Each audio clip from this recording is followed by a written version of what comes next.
Bust it.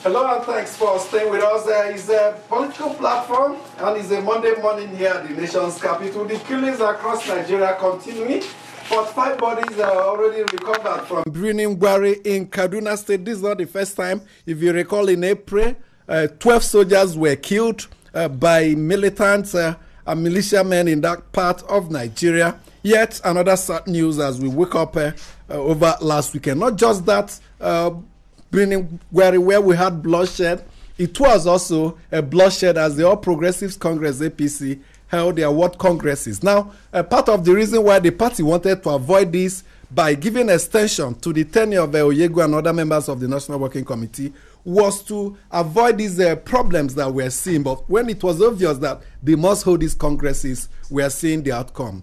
Some people were killed, some others injured, and talks took over some, especially in Ekiti State, where the party was also doing its primaries to pick its governorship candidates. It is about primary ward elections. What will happen during the 2019 elections? That's the question people are asking. Are we going to experience this kind of violence? Well, a newspaper did a study this morning and said cost of election in Nigeria is ever increasing. With a population of nearly 200 million, we spend more in election.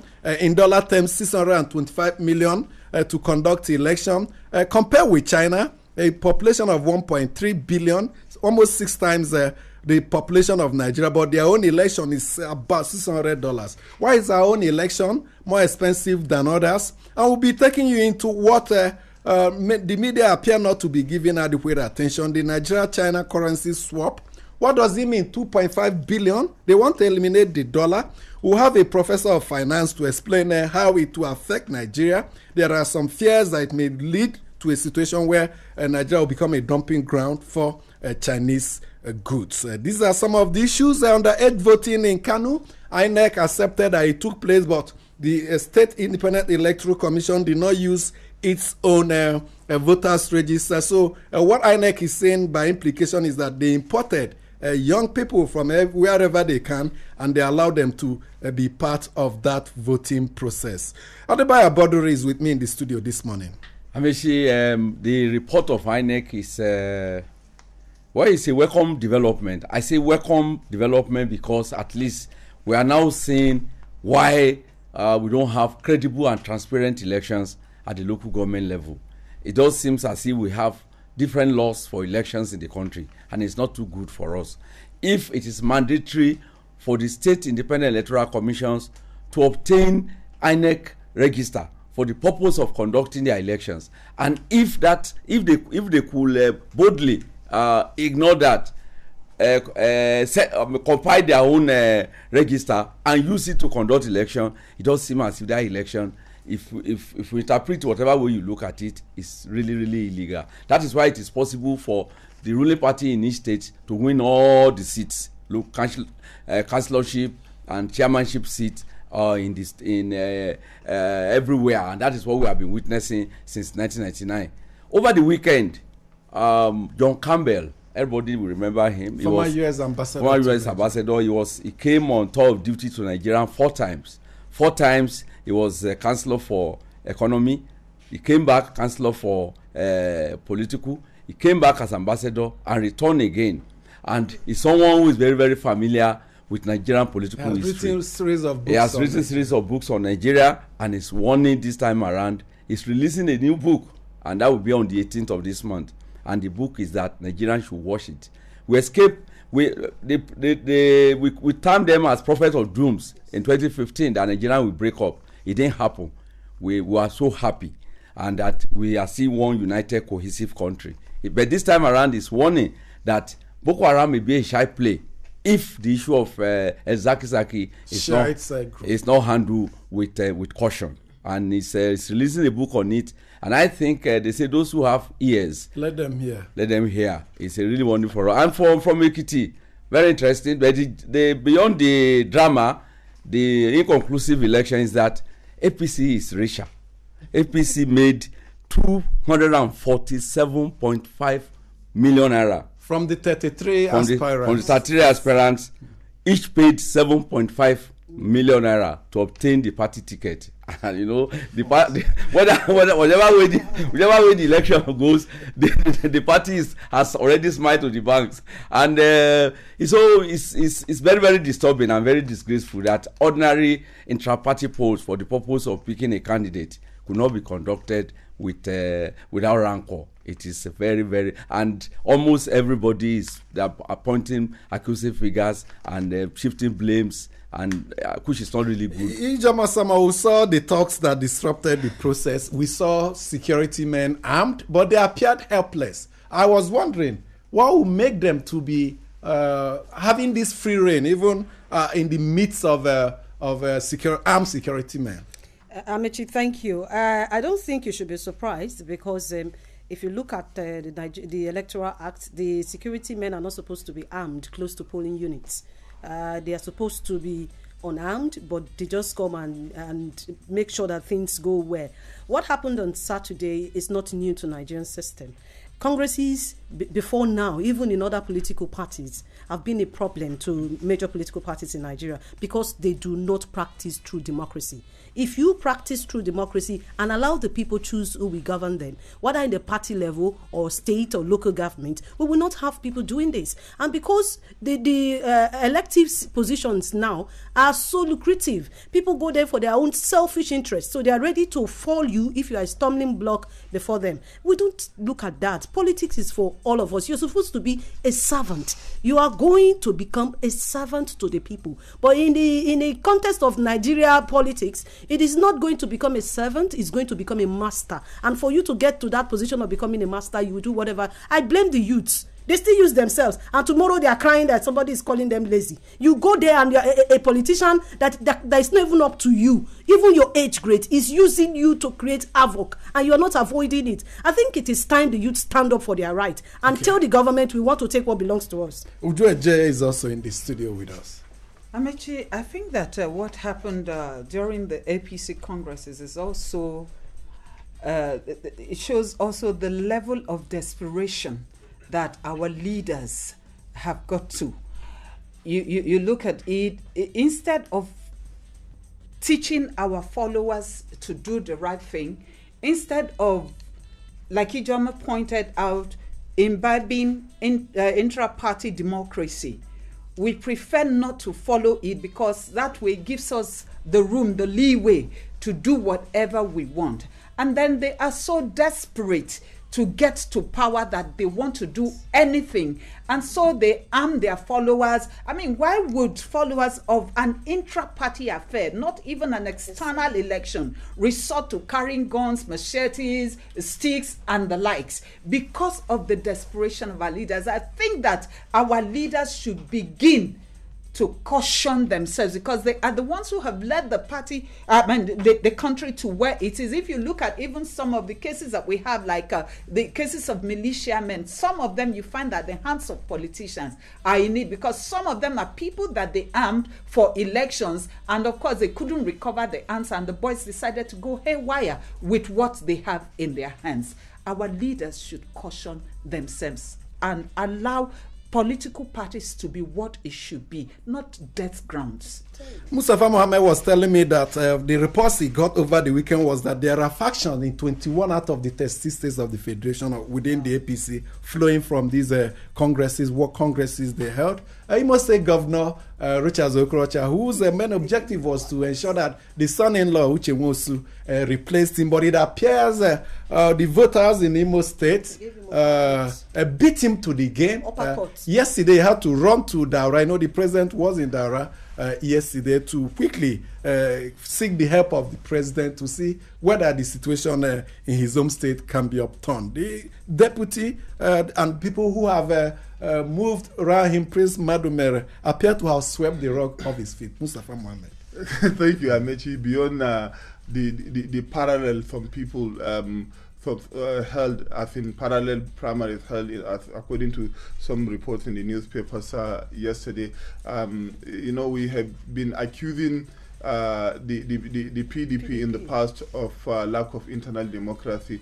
Unfortunately, APC, which took over from the PDP at the national level, were hoping it will lead to the way ended up crash landing. I think this was the reason why they didn't want to hold the Congress before. They were not able to bring each other to the table. I think we have the issue of dictatorial tendency, and then the Nigerian politicians have not changed their attitude. This is the reason why we see machetes, guns, and violence here and there. Unfortunately, somebody in Delta was even, killed. This is not the kind of 2019 election we wanted to have. But beyond the election, Amechi, the INEC chairman was talking about the underage voting.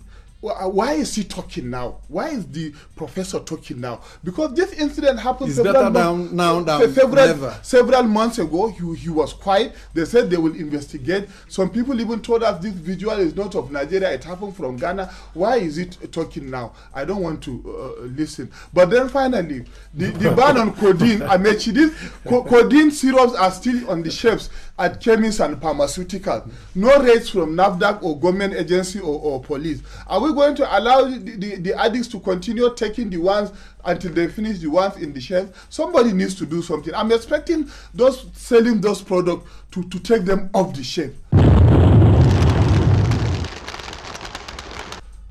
That is what they expected. I don't think it is too late for INEC to speak on the situation in Kano. The totality of it that they announced to the nation that they are going to investigate, and they raised a panel, and they did investigate, and they came out with findings. And I think it's something that we should all welcome. It's what we should do to ensure that what we saw in that local council election in Kano State is prevented from flowing into the 2019 election. So, Ajaisimi, we were speaking before. Well, at the weekend, the former military ruler of Nigeria, that's General Abdullah Abubakar, gave a warning as well. Bayobo spoke about what John Campbell said. John Campbell said by 2015, Nigeria will be no more. This 2018, Nigeria is still making progress. Back to the former military ruler who said the political elite need to be very careful. The kind of politicking they are involved in can set the nation ablaze. And we are seeing it happening at the weekend, just an intra-party issue. See the way it has played out. So the political class must prepare itself, ensure that they look at the interest of the Nigerian people. Some of the young people who are dying unnecessarily, they ought not to die. They have said they want to be part of an electioneering process, either at intra-party level or inter-party level, but you can see what we are seeing on our hands. So we need to ensure we rein them in. How do we do so? Take them to task, make advocacies that will ensure that, look, get your acts together so that we don't set this country ablaze. Well, so many warnings coming from everywhere.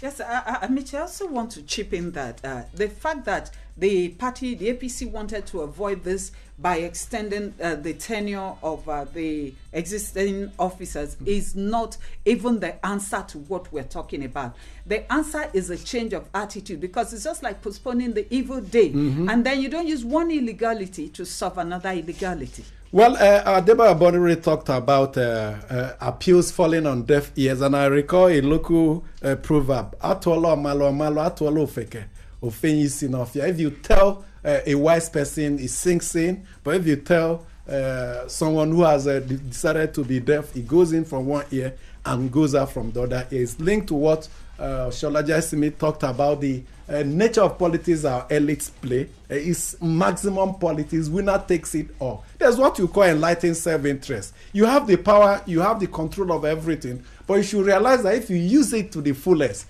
the victim may be forced to react. And when he reacts, it gives rise to instability. The kind of leaders we have are those that do maximum politics. They don't talk about and think about enlightened self-interest. The fact that your neighbor, the other interest group within the society may be forced to the war. They keep taking actions, policies and programs that will force people to the war. Like he said, advocacy is key.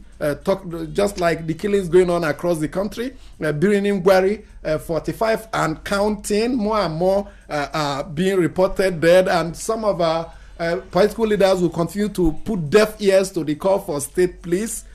Should we continue to do the same thing, expecting different results? Can we rejig our security architecture to see whether we can save this nation from precipice? Let's take your contributions and main analysis proper. Please don't get away. Hello, welcome to the mail segment on Political Platform. I am Usaitin Yari. I am Tenikang Akepu. You're welcome. A lot of reactions to the APC Congress that held over the weekend. David Sinomeni in Surulere, Lagos State says the rate of violence recorded over the weekend in respect to the APC World Congress is highly worrisome, with the following states affected: Imo, Ekiti, Anambra, amongst others. I'm not a prophet of doom, but this is what will likely erupt during elections next year. God forbid. I am only worried at the way Nigerian youths were used to perpetrate these violent attacks for peanuts, while the children of these politicians cool off abroad in choice schools and safe havens. I therefore urge the Nigerian youth to desist from this silly act, because it only results in mortgaging their future and further impoverishment.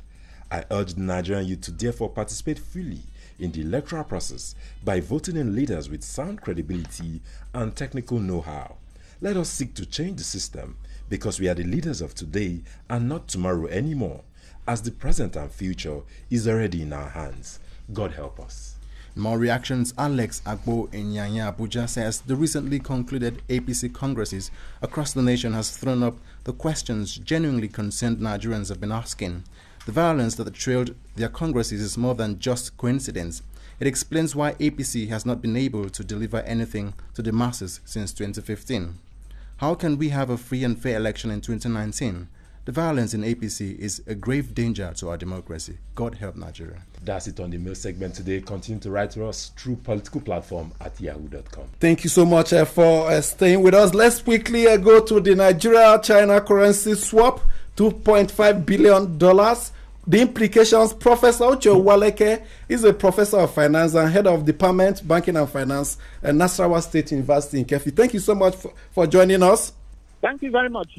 What does this mean, this currency swap between Nigeria and China? Okay, a currency swap is an exchange of one currency for another. In this case, the Central Bank of Nigeria will be giving the People's Bank of China 720 billion naira in exchange for 16 billion yuan. The People's Bank of China will be giving Nigeria 16 billion yuan. Now, of course, what that means is that our reserves will increase by that 16 billion yuan. And Nigerian importers who before now used to look for dollars to import from China will no longer need the dollars. They will simply collect the yuan. So they bypass the dollar that the central bank has appointed. Stanbic IBTC, Standard Chartered Bank, First Bank, or Zenith Bank. These banks have particularly Standard IBTC and Standard Chartered, Stanbic IBTC and Standard Chartered have operational offices in China. So they collect the yuan and now make the import. The same for Chinese businessmen who will not need dollars, but will simply use naira to make imports from Nigeria. So it is going to facilitate trade between the two countries. It is going to increase our reserve. And if there is less pressure on the dollar for imports, it means the naira also stands a chance of appreciation. And if the naira appreciates, the exchange rate comes down, you can also imagine the multiplier effect it will have on the economy. Inflation rate is also likely to come down. Professor Waleke, this is going to happen because of the volume of trade between Nigeria and China, which is significant. Okay, Professor Waleke, let me ask you, what's the difference between this move and that which was proposed during the Goodluck Jonathan administration about Nigeria's currency moving to the yuan? What's the difference? The difference between this current move and what was proposed during the Goodluck Jonathan administration? I think you mean reverting some of our external reserves into yuan. the Chinese currency. Yes, you recall that some time ago, I think it was in 2013, 2014, the central bank converted some of the stock of foreign currencies into yuan. I think about 10% was converted. That was done to diversify the risk of managing the forex. As you know, the dollar constitutes the large chunk of our foreign reserves. I think about 80% is in dollars, and that exposes us to a lot of vulnerabilities, a lot of risk. If there is an oil price shock, oil is sold in dollars, and the dollar receipt drop, it will affect the reserve. The currency swap, will it lead to dumping of Chinese goods in Nigeria? Diversifying the currency now. Prof, the currency swap, will it lead to dumping of Chinese goods in Nigeria? Yes, that is the fear that it may bring about dumping of goods. But if you look at the totality, that is, if you look at it from balance, the advantages far outweigh the disadvantages. A lot of countries are signing swap agreements with China, not for nothing, and many of them too are renewing. You know, this is for the first 3 years. Bank Negara of Malaysia, for example, signed a 180 billion yuan agreement in 2009, renewed it in 2012, also renewed in 2015. South Korea is also renewing. South Africa, Zimbabwe have also signed swap agreements with China, and they are renewing. So what that tells you is that there are benefits, accruable from such a deal. But on the issue of dumping, of course, the government can do something about it. If the government identifies those products they want to protect, the government can use a tariff to also ensure that Prof, let me ask this question. Prof, if you hold on, my colleague want to ask you the next question. I'm talking about Nigeria. That way back in 1976, the then military government took a decision that Nigerian foreign reserve will no longer be domiciled in one single currency. By that time, it was being domiciled in the British pounds. I said, is there any relationship between that policy that was not implemented and the one we are implementing now? Yes, what is happening now? Of course, in our foreign reserves, we have the major international currencies. We have the dollar, we have the pound, we have the euro, and you have the yen. So the proportion of these other currencies in our foreign reserve is small relative to the dollar.